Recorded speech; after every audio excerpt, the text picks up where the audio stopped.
Have you ever been worried about the number of subscribers? Because you absolutely deserve way more for the content you create. How much you can earn from the collaboration with brand, and I miss him till this day.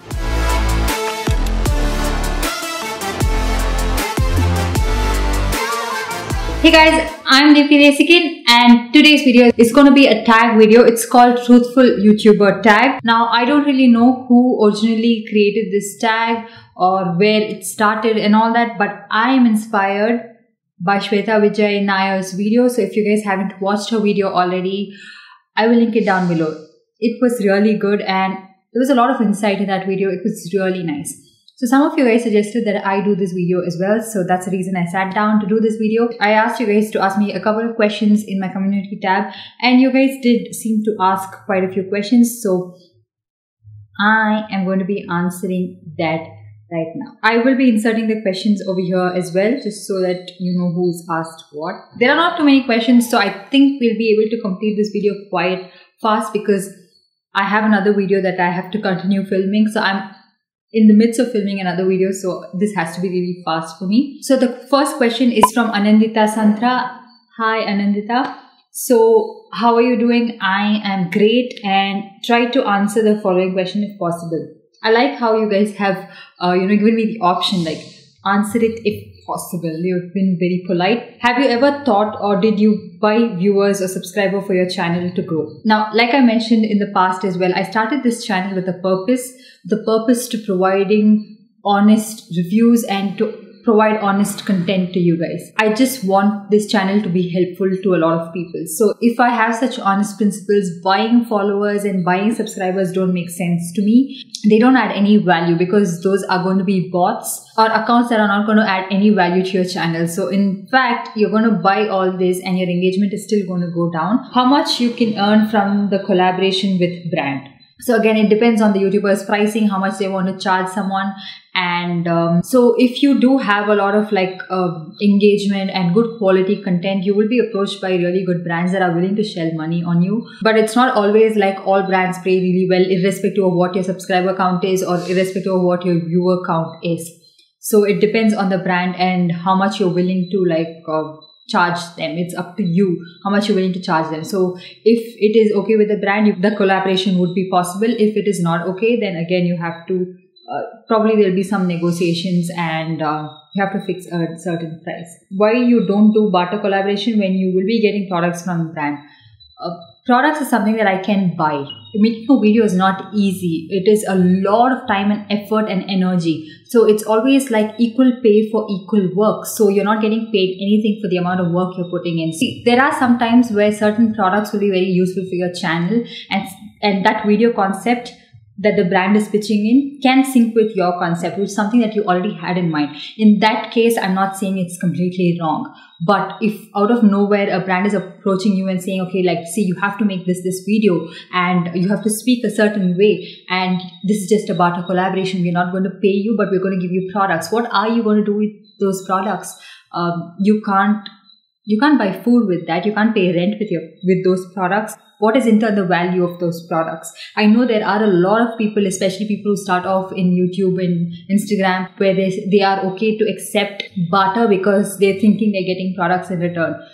There are a lot of people who do YouTube and Instagram for a living, you guys, and people like this are actually ruining it for the others as well. So anybody, even if you are going to start a YouTube channel, look at it like a job, look at it like a profession, and you need to get paid. Even if it is not a big amount, you need to get paid for the work you do. Have you ever collaborated with Nykaa? If yes, then how's the experience? What's your thoughts about Nykaa as a brand? I did get a chance to work with Nykaa. I was in touch with somebody from their marketing team, a very sweet person, a very genuine guy. He really liked my channel and the way I was reviewing products. I had actually spoke not that highly of a Nykaa product, and he was still willing to accept that, and he was liking my channel because I was not adulterating the reviews and I was not trying to sugarcoat it. So he really liked that and he wanted to actually work with me, and he put me in touch with somebody else from their brand where he forwarded my mail to somebody else and why don't you work with her? Those people never got in touch with me and never got back after that, and I just left it. So if you don't want to work with me, cool. So what are your thoughts about Nykaa as a brand? Nykaa as a brand, I mean, are you talking about their cosmetic line? Now, their cosmetic line, I am not the biggest fan of so many products. I do like their Ultra Matte lipsticks. I think they are amazing. Some of their lip products are really good, but I've never been that impressed with their base products, to be honest, and I've not tried out their eyeshadow palettes or anything of that sort. And as an e-commerce company, they started off, I think, in the right way, and it almost became like a monopoly. So this market was dominated by Nykaa. There was not many options for us to shop from. So I think everybody inclined towards them and tried to buy from there because that seemed like a reliable source for a lot of people. Now with all the recent things that are coming up and everything, I am looking for alternatives. I always look for alternatives, and if you've noticed in the past couple of videos, I'm not linking anything to their website as well because I'm not sure about their products, or I'm not sure about the expiry date of these products or anything of that sort. So I do kind of look for options, and if I don't find it anywhere, then it's like Nykaa is my last resort. Sneha Rai asks, who according to you are the most overrated YouTubers? Now this is one thing. I'm not going to be naming anybody because it's not civil, and I don't really like doing that. But I feel like there are so many YouTubers who put a lot of like fake content, fake reviews, brand pleasing, not investing much into their channel. Just, you know, it's always like, it's just like try to be in good books of brands, and there's not actual quality content, like content that you and me would benefit from watching their videos or channel. I feel are overrated.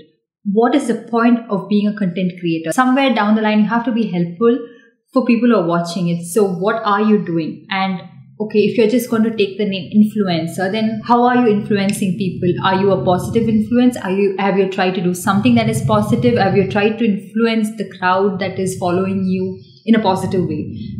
If you're not doing any of this and you're just like all the time, you know, like just glamorous and just posing and just, you know, putting up all these content that I don't think is helpful for anybody, I feel those are overrated YouTubers. Now, the next question is by Katha Moore, and she asks, 3 types of YouTubers you cannot stand. Name and shame would be crass, but a hint here and there would make it so juicy. Also, will you consider doing balayage on your hair or crop it real short? First, 3 types of YouTubers. Yes, I think I do have this.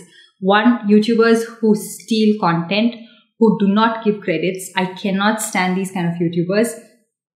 Second, I don't know if it is kind of lame or I don't know what it is, but it's my biggest pet peeve is that you put on an accent when you're speaking, a fake accent. Now, if you have an accent by default, well and good, but like just faking an accent and, you know, it's like a certain sentence is a certain way, and then here and there, there's these words that change very drastically to some other accent that I don't even know which, if it exists. That is one thing I cannot stand. And the third type of YouTubers are the ones who are fake. The content they put up, the product reviews they do, everything is in keeping in mind some other agenda, like to just please a brand or to get sponsorship from a brand. And so just because you're getting sponsorship from a brand, just faking it. So dishonesty is something I really don't like. So those are the 3 types I don't really like. And also, would you consider doing balayage on your hair? I am someone who I do like, but I'm not sure if there are people in Bangalore who can do it that well. And also because the balayage that I've been shown, there's not much of a color towards the crown section, and I really like my crown section to have a lot of color to it. So that's the reason I've never actually opted for balayage as such. And I like streaks. I like highlights more. And also, would you chop it real short? I have considered this multiple times, and I'm actually, every now and then I keep putting it across to my family members like, oh, tomorrow I'm going to chop my hair real short, and everybody will be like, no! So I would do it if it actually suited my face shape, but because I have sort of like a long face, having short hair wouldn't match, like it wouldn't look good. So maybe sometime in the future I would still do it. I'm not very sure, but not real short, like probably like a bob. I have considered it many times. I haven't seen any YouTuber doing Starstruck by Sunny Leon or Matrix products using or promoting. why. The Starstruck by Sunny Leon, I think it's because they are not sending a lot of PR, probably because a lot of YouTubers are not willing to spend their money on certain products, and also the YouTubers who are willing to buy it and review it. I think I have seen quite a few reviews, but it's not that much because people as such are not interested in watching that video. So when you make a video like that, if there is no engagement, then it doesn't make sense. And also the Matrix products, I'm not very sure why nobody's talking about it, but I think I should look into the brand. So the next question is by Jasmine Rodriguez. She asks, what was your thoughts before you put yourself out on the internet? It's obvious you'll get support from some and criticism from others, but apart from what others think, what was your head and heart going through before your venture into this crazy but amazing world? Now, I started this as a blog, like I mentioned in one of my Q&A videos, and I felt like I couldn't reach a lot of people through that because, again, blogs are not something people read. So I thought, okay, let me start a channel. So my husband actually motivated me to start a channel. And in fact, this channel is what it is today is because of him, 100%. Like we used to live a little bit away from each other, like at least about 45 minutes away from each other. And given with Bangalore traffic, he would take at least 1.5 hours to reach my house. So he used to come here and edit my videos for me. Like we used to meet outside in a coffee shop or in a restaurant, and he used to edit my videos for me for the longest time. And he used to teach me how to like do everything, color correct and everything. So I have picked up all of that now through him, but he was like a mentor to me. So that's how I started this. And I was really bored out of my mind. I was just out of college, kind of jobless actually, and I didn't know what to do. So I was like, okay, yeah, this seemed like a nice thing to do. And the reason I actually even started this is because I had a job interview where I had to film a video and send it across to the company, because they were, I don't know, they were doing that. Like you had to talk a little bit about yourself. And so I had actually sent it to my husband that time to check if the video is good and if I had to make any alterations with that.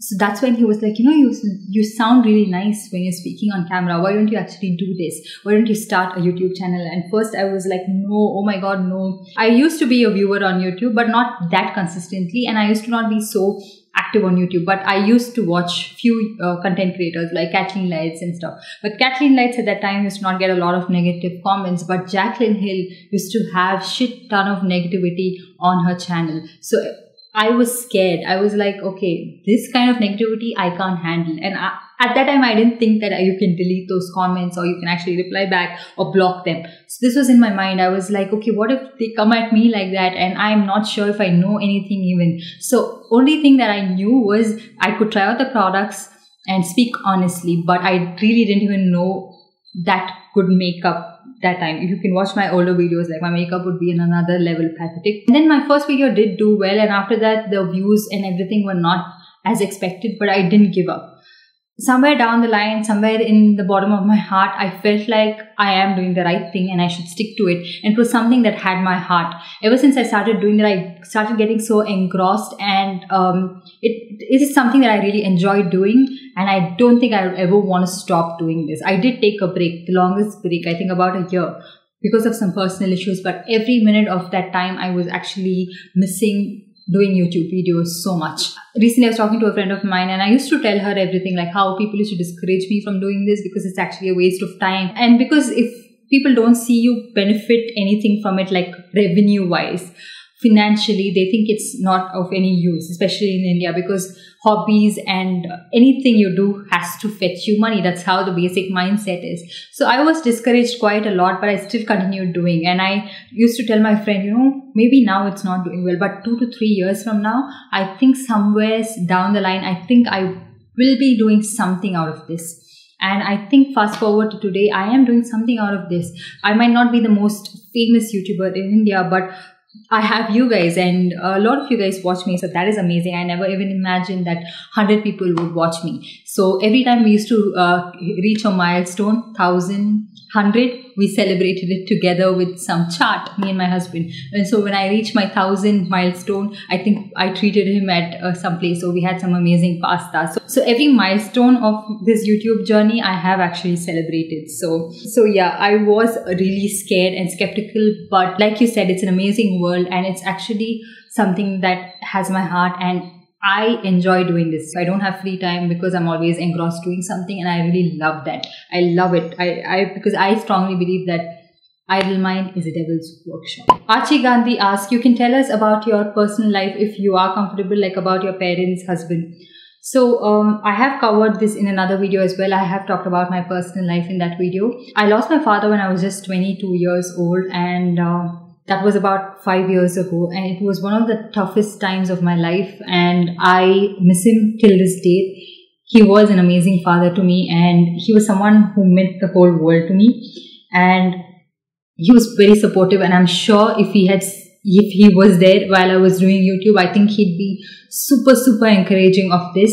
And so yeah, he was an amazing father, and I have a very loving mother, very innocent, sweet, loving mother. My husband again is a gem of a person, and I met him when I was in school, so we've been childhood sweethearts, and he's my best friend. He was always there for me when I needed him, and we have the best time together even now, and we've been married for a year now, and it's still just like those same old days. Like when we are together, we actually don't need anybody else, and like people around us mock us even. Like we don't even need friends when we are with each other. And he's very supportive about my channel. He's too positive about everything I do. He always is too positive, and he always considers me to be the best. Indra asks, why do YouTubers with 1 million or more subscribers have low views? You guys, I think, would already know. Some, I'm not saying all of them. Some have bought a lot of subscribers. It would have happened in the past, and that could be the reason why they have very low views, because they have no engagement. And of course, some people, it's not like the higher number of subscribers equally mean higher number of views. So it's always not in proportion to each other. So you just usually get a quarter of the number of subscribers you have as views. Like, it's not like all those people who are subscribed to you would watch your videos regularly. And so yeah. And another thing is that content, if your content is going down the hill and if it is very bad, then I think again a lot of people hesitate to watch your videos and they forget about you and they don't watch your channel. Another thing is YouTube algorithm. Sometimes your videos don't even show up to your own subscribers until you're notified all the time, or even if you are notified, I don't think they even notify a lot of people. So even if you push on the notifications, I don't think they notify a lot of people. So yeah, those are the particular things. And also engagement and everything is again about the algorithm and your content. So if the algorithm is bad, even if your content is really good, your videos will not be shown to a lot of people, and so hence the number of views keep reducing. But always a lot of subscribers doesn't necessarily mean a lot of views. So the next question is from Riddhi Pandya, and she asks, would you rather deny a brand that gives you a handsome amount to promote a product that you personally didn't like, or you would not spend your money on it the next time, or would you go ahead and promote the product saying you love it? Now, if you know me, you would know that it's just something that I would never do. So if you guys already didn't know, I get approached a lot for sponsorships, and I at least get about 5 mails a day regarding sponsorships. So if you equate it, I get about 150 mails a month just about sponsorships. And how many sponsorships have I done so far? From the history of my channel, about 4. So just look at the statistics of it. The reason is sometimes it doesn't work out with the brand and you, and most of the times it doesn't work out with me is because I don't really like the product. I have had brands who are willing to pay a lot of money for some products that I would never ever in my wildest dreams endorse it on my channel. I would never push certain products on my channel. If I don't believe in some product and I wouldn't use it myself personally, I would never recommend it to you guys. So what's your current hair color highlight with brand and shade name? Now, this is something I get asked a lot. So I got this done at Bodycraft, Bangalore, Indiranagar. So if you guys are going there, just DM me on Instagram and I will let you know who the stylist is so that you can get an appointment with the same person. But if you're not in Bangalore, I think this is a warm blonde shade. So it's not just this ashy blonde, but I asked him to give it a little bit of warmth, so it's almost like a yellow blonde shade. I didn't do this at home, you guys. I got it done at a salon. I cannot do hair color. I cannot risk it at home. This particular salon, my hair never gets really like super dry, and I've never had any bad effects from the products they use. So they actually give me good treatments like the Olaplex treatment and everything. So that's the reason I can maintain the luster in my hair. So I would recommend going to a good salon. Do not experiment at home if you're not very confident. Now, Akshaya Iyer asks, how was your experience when you started YouTube? Did you approach brands for collaboration or vice versa? Brands that are willing to work with small YouTubers without looking into numbers but the work.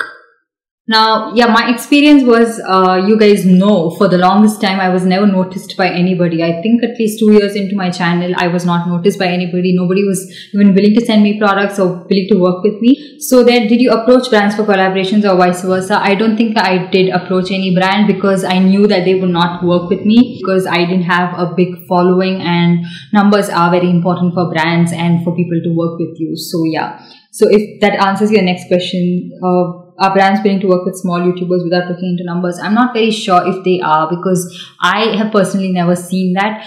Even brands, like everything in this is like a give and take. So you give to receive something in return. So if you are a content creator that is of no use to them, so if you don't have a very big following, or if you don't really have a lot of engagement, then brands are not willing to work with those kind of YouTubers. It might have changed right now. I mean, over time, it has changed a little bit. There are some brands who would still be willing to work with you, but they are very few in number, like just handful of it. So do YouTubers get paid extra if they say the post or video is not sponsored and they bought the products with their own money?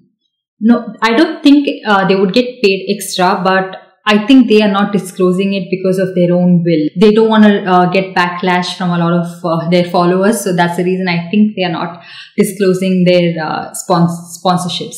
And they just want to be in everybody's good books. But I don't really understand this. Like, you should be so proud of the work you're doing and the sponsorship that you're receiving that you should actually boast it rather than hiding it. I'm not sure why people actually hide this. And I don't think brands have a problem with that.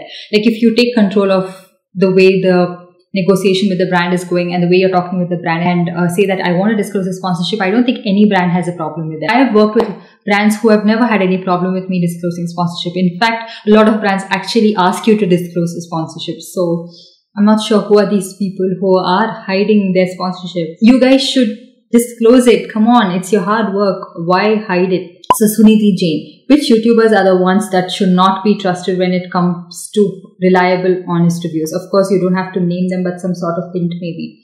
Now, you guys would know a pattern. I mean, there are no smarter people than viewers themselves. Viewers can see right through anything. You have to observe a pattern in their videos. You have to watch their videos, at least quite a few videos, and you would know, you can see right through it that they endorse only a certain kind of products, or they talk about a certain kind of product, and or because it is sponsored, something they've mentioned that never worked for them in the past would magically somehow change and would work for them right now. So one thing is, you cannot go straight up bash someone because something has changed for them. Now, there are products in the past that I've never really liked, but I have found a way to use it and actually started liking it better. So that, I think you have to give them a benefit of the doubt. But if it's continued time and again with multiple products and straight up bashing and, you know, had allergic reactions and never liked it, or say for example a sheet mask that they would never use, and they say that it's bad, it's of no use for their skin and it's bad for the environment, but then if it is sponsored, would recommend the same thing. It speaks volumes. I don't really have to tell anything. See, one thing is about a product, it would work for a certain number of people and it would not work for people. So that is because of your skin type and that YouTuber skin type. Everybody's skin type is not the same. Everybody's experience with a certain product would not be the same. Be it a hair product, makeup, skincare, nothing. Or even a tool for that matter. Like in the previous video I mentioned to you guys, like a lot of people don't really like certain products, but I ended up liking it, and so vice versa. So just because that product didn't work out for you, you cannot bash them to be dishonest and say that it didn't work for them. So if I have to judge somebody's videos, I'd see that, okay, how well versed are they in that subject? Are they covering the points that I would want them to cover? Are they talking about the main essentials, the main basic points that I would want them to cover? Are they talking about it? Are they really talking out of their experience? Is it genuine? And yeah, so now even if you're watching somebody, you can't expect the same result that happened to them to you, right? So always take it with a grain of salt, but ultimately who can judge what's working for you is you. So you have to keep that in mind. Now Anu Vlogs asks, I want to know about your husband and kids, and I love you. You inspire me and I'm trying to be a YouTuber like you. Thank you. Thank you so much. I'm so glad I inspire somebody. I think that's the biggest compliment. And yeah, husband and kids. I don't have kids just yet, so hopefully sometime in the future. But yeah, I think I already spoke about my husband, and he's a very sweet guy, very chill, very optimistic, and very talented human being. So Sunidhi Jain asks, Nykaa has been accused of sending fake products and not everyone can identify it. So should one stop shopping from Nykaa? Are there any other alternatives? Yeah, this is a quite common topic that I've seen these days, that Nykaa has been sending fake products to a lot of people. Now personally, I have not experienced it and I've not seen anybody around me experience it as well.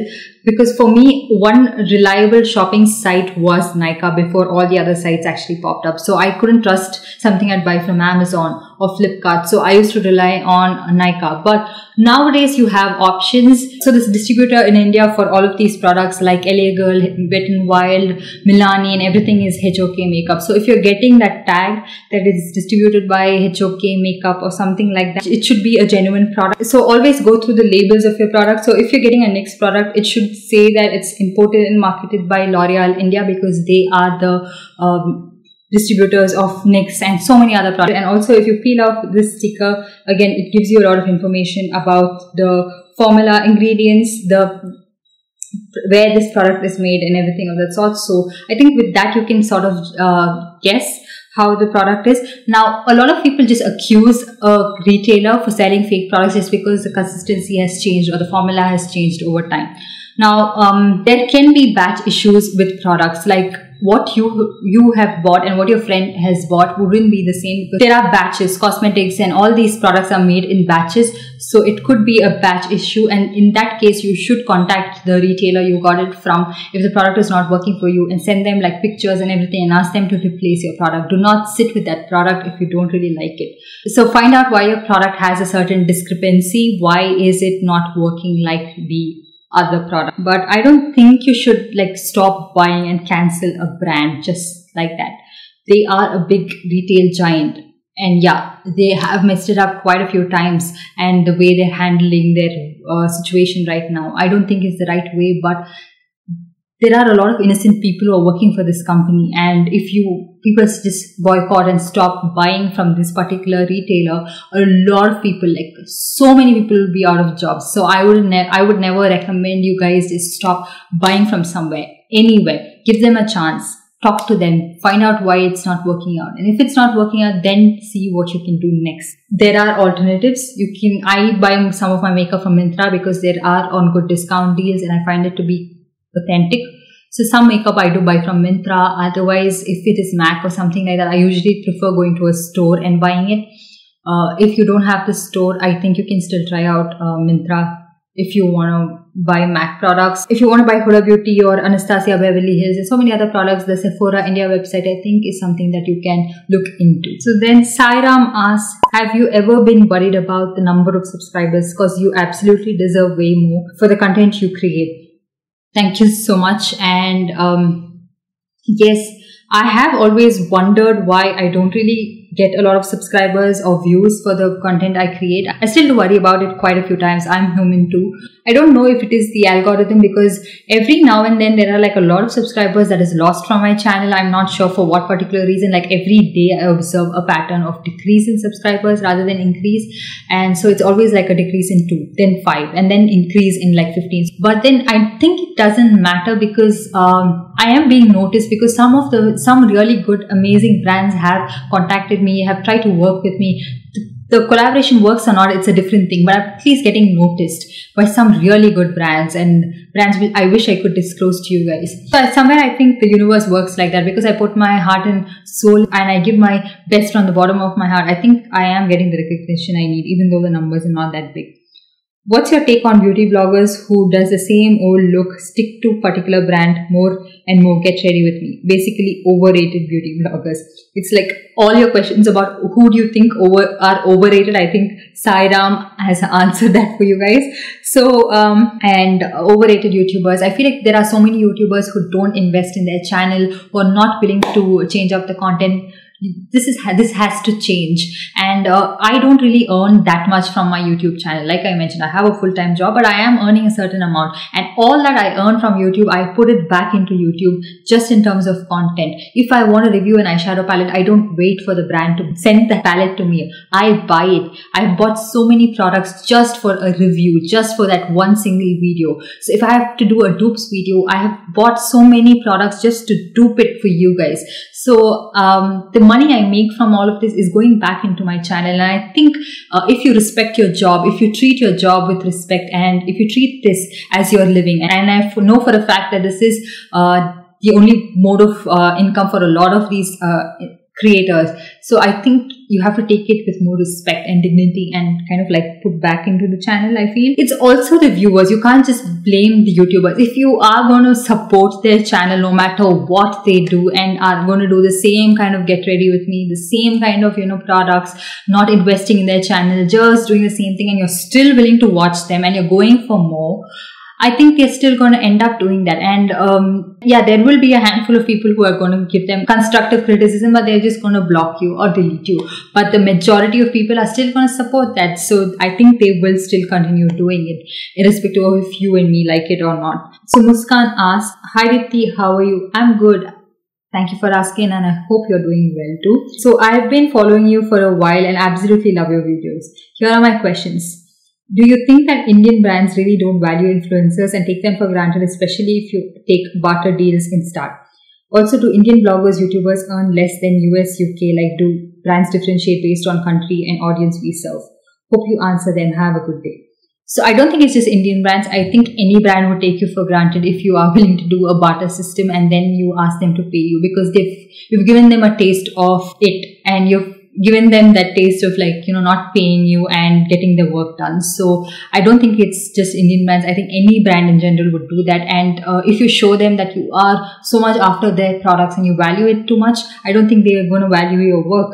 And okay, Indian bloggers and YouTubers, I do feel like Indian bloggers and YouTubers do earn a lot lesser compared to a lot of YouTubers. I don't think it's just in YouTube. It is in so many other fields as well, where when they come to Indian market, they think it's cheaper and they're not willing to spend that money. It's not just the brands that are coming into our country or the brands that are already in our country. How many places have you tried to apply for a job or try to work somewhere where they're actually willing to pay you for what you deserve? They would always try to underpay you anywhere. And I think it's a general mindset. We bargain anywhere and everywhere. We are not willing to spend the money, and we'd like something for cheap. Even if you're going to freelance or something, they'd always try to underpay you. I think it's generally the culture in India, and a lot of people outside, when they're coming into India, because you're already portraying this, they would come with the same mindset as well. So only when people start voicing out and raising their demand, and everybody, I mean, only one or two people can't do this, because then you're going to be out of jobs, and you would probably have to reduce your price because somebody else is going to do that, and it's very competitive. So if you are willing to charge, like say 2,000 rupees for a work, and somebody else is doing it for 500 rupees, they're obviously going to go towards them. But generally, even AdSense in India pays a lot lesser than in US. There's a lot of bidding happening, and so brands are willing to shell out a lot more money in the US, whereas brands in India are not willing to do that in terms of AdWords as well. Via Goel asks, is there a product you use and love but don't show us? I don't think so. If I like a product and I am using a product and I really like it, I definitely do show it to you guys. I don't think I've ever liked a product and not shown it to you guys. Have you ever lied about a sponsorship? Nope, never. I would never. I will always disclose my sponsorship. Either I'll mention it in the video, leave it on the screen, or mention it in the description box. But never lie about a sponsorship. I'm really proud about my sponsorships. Do you regret working for a brand due to some reason? Nope. I'm very picky with my sponsorships, so I make sure that I choose the products, I choose the brand I want to work with, so that I don't have to regret it. So no, never regretted anything. Swati Rajeshwaran asks, hi Dipti, can you name a few products that worked so well for you? It has literally blown your mind. I think I've mentioned all of that, like in my current favorite videos. I've talked about products that has blown my mind quite a lot. I don't really remember right off the bat from my head because there are so many products, but you guys know, if you're watching my videos, you would definitely know the products I really like. Mrunal Talokar asks, and being YouTuber, what will you suggest to new YouTubers? What I would like to suggest is be original, be yourself, make your videos the way you want it to, be honest, stand for what you're speaking, and do it with all your heart and dedication. And in the beginning, it might seem like no one's watching you, but you never know who's watching you. So always keep up with the quality of your content as well. So that is something I would really like to tell. I know a lot of people say you can film with your phone and natural light and all that, but make sure that you're producing, whatever you're producing, produce it with good quality. Be it your edits, be it the way you're framing your content and putting things together, do it in a good manner. So Payal Datta asks, what's your view on overrated YouTubers? I think a lot of people are very upset with a certain set of YouTubers that they are finding them to be overrated and they want people to speak up against them. Overrated YouTubers are overrated for a reason, and overrated products. Oh yeah, I do have a video coming up about overrated products. I do have certain products in mind that I feel like a lot of people just keep talking about it. I feel like they are quite overrated. The top 3 favorite beauty YouTubers. I really like to watch Ali Glines, Robert Welch, Shweta Vijay. What is your opinion about beauty gurus using unnatural lighting and using filters for better makeup and then make young girls believe that their skin looks naturally like this? There are many girls with acne issues and blemishes. Isn't it unethical? And blah influencers straight up blocking people and calling them haters if they ask any question regarding their content, and not hate comment but anything contradictory to what they believe. I'm not calling this unnatural lighting. A lot of people use studio lights. It's because you can't use natural light all the time. Like even I've been suggested to use natural light. But what you guys don't realize is that you can't really use natural light when you're always editing, because there's a lot of fluctuation. The video gets really grainy, and everything, all the settings keep changing every now and then. The exposure is either too much, too less. That is one thing that I have to keep in mind. So I wouldn't bash studio lights or anything of the sort, but there are people who use filters as well. Like if you're clicking a picture, it's all photoshopped. It is face tuned to an extent where they look like a wax statue. So I don't really do that to my videos. I do, of course, increase the brightness, contrast. That is the only thing I play with all the time, because when you take a picture just like that and upload it, it doesn't add any appeal. So it should be appealing to you as well. So I just play with the brightness, contrast, shadows, and I think this is the only thing that I keep doing all the time. I think people should stop adding so much of filters to their pictures and videos and all that, like into an extent where they look so flawless. I believe it's giving people unrealistic expectations that this is how everybody else is and your skin is not going to be like that. I don't believe that, you guys. Nobody's skin is flawless. Everybody has texture, hair on their face, acne scars in general, a lot of issues. Stop putting yourself down in comparison to these people. Just do not take it that way. Don't compare yourself to somebody. Always stop comparing. Your life would be so much better. So don't think that somebody is like that. There are so many YouTubers who do not Photoshop and who do not add a lot of filters to their picture and show it just like that. Like Kaushal Beauty, she always stands for not editing her pictures too much. I do it too. There are so many people, but the thing is, when people are showing themselves out there, showing the real self, there are people who come to them for hate as well. So yeah, I think influencers should influence. That is your job. So stop giving people this unrealistic expectations of using so much of filters, masking all of that, and just be proud of your own skin. And then the second part of the question is blah influencers. Okay, straight up blocking people and calling them haters if they ask for any question regarding their content. Now, criticism should be constructive, and if it is that way, I think a creator should accept it. So that if you don't accept any kind of criticism, you're never going to grow. And if it's always praises and it's not always going to be roses, right? You have to accept things to grow better. So only if you have that thing in you to grow would you accept criticism and change your content. You can't just be very lethargic. You can't just be like, yeah, this is the way I am, this is the content that I'm going to put, and this is what you have to watch. Then eventually you're going to lose out on this.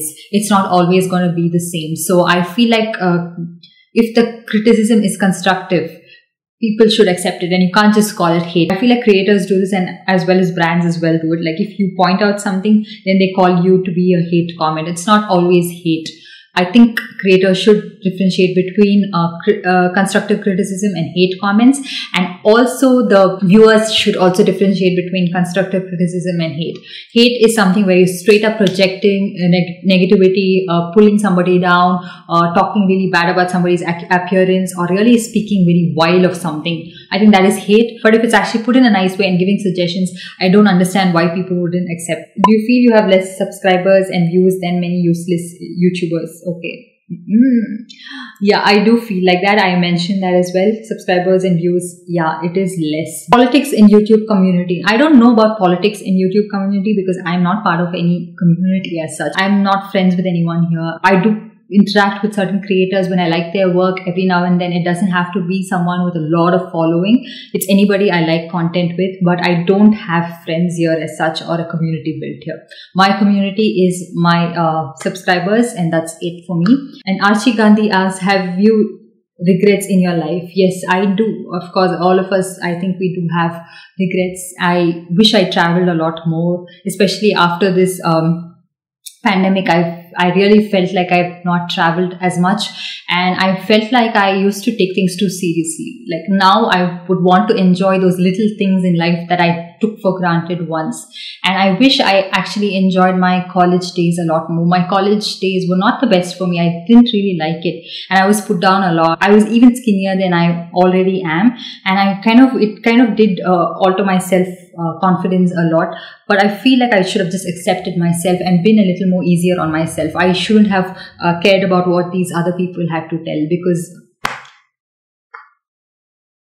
I didn't have to do all of that. Would like to know your thoughts on people creating videos talking bad about YouTubers doing sponsorship. In my opinion, there's nothing wrong in doing sponsorship. What are your thoughts on people calling out a YouTuber because she did a sponsored post video? In the name of being truthful, is it okay to call another YouTuber? I'm not sure why one YouTuber would speak about somebody else's sponsorship, but yeah, I don't know who are these YouTubers who pull down other YouTubers. I'm not very sure, but I don't think sponsorships are bad. If you're doing something, you'd obviously want something in return, right? Like, it's not bad to get paid for doing something you really like. If you like a particular product and you vouch by it and it's always worked for you, I don't think there's anything wrong with being sponsored for that particular product. It's just because of a lot of dishonesty with sponsorships that people think that any sponsorship is bad. And this is not just in India. This happens around the world. People think that sponsorships are bad because people would obviously speak highly about that product. But if it's worked for somebody, I don't understand what the problem with it is. And it's somebody's livelihood, it's their only source of income. So a lot of creators do this as a full-time job. So imagine the rent they have to pay, they have to support their family, they have to buy so many things, invest back into their channel. How will they do all of this without money? And especially in India, AdSense does not pay you much. So I don't think there's any problem with sponsorships as long as the creator believes in those products and it's something that you genuinely like and would genuinely recommend it even to a close family member. Only then, at least for me, I would recommend it to my subscribers, because you are family too, and I don't want you guys to spend your hard-earned money on products that don't work just because I'm getting paid for it. Do the brands pay as per the number of views or the number of subscribers of the beauty YouTuber? These days it's all about the views. You have to have good amount of views to be paid well. So Preeti asks, as Shweta Vijay in her video said that if she likes a brand, she prefers to approach the brand herself. Will you do? And if yes, then which brand will you approach to work with? Yeah, I feel like there's nothing wrong with that. That's absolutely an amazing way to work with a brand. So it's more than they coming to you. You are going to them because you like the product. I've definitely approached brands like that as well. And some have worked out, some are in the process. I'm not sure if it's going to work out, but that's something that I completely believe in. I will approach any brand that will treat me with respect because I am approaching them. So usually this is like a reverse psychology, like, oh, you're coming to me, so you need work, so I will walk all over you or treat you like trash. So that is the time when I'm like, oh no, I don't care about the money, I'm not going to work with you. So any brand who is willing to treat me with respect because I'm going to them is the brand I'm going to be working with. So yeah, that's pretty much it. I thought there were quite a few questions, but actually they had like sub questions. Quite a lot of questions I answered, and I'm actually super tired. My camera kept dying out on me, so I had to keep charging it so many times. And I hope you guys enjoyed this video and found it helpful. Don't forget to give this video a big thumbs up and also subscribe to my channel, and don't forget to hit that notification bell so you're notified every time I upload a new video. And I'll see you guys in my next one. Bye.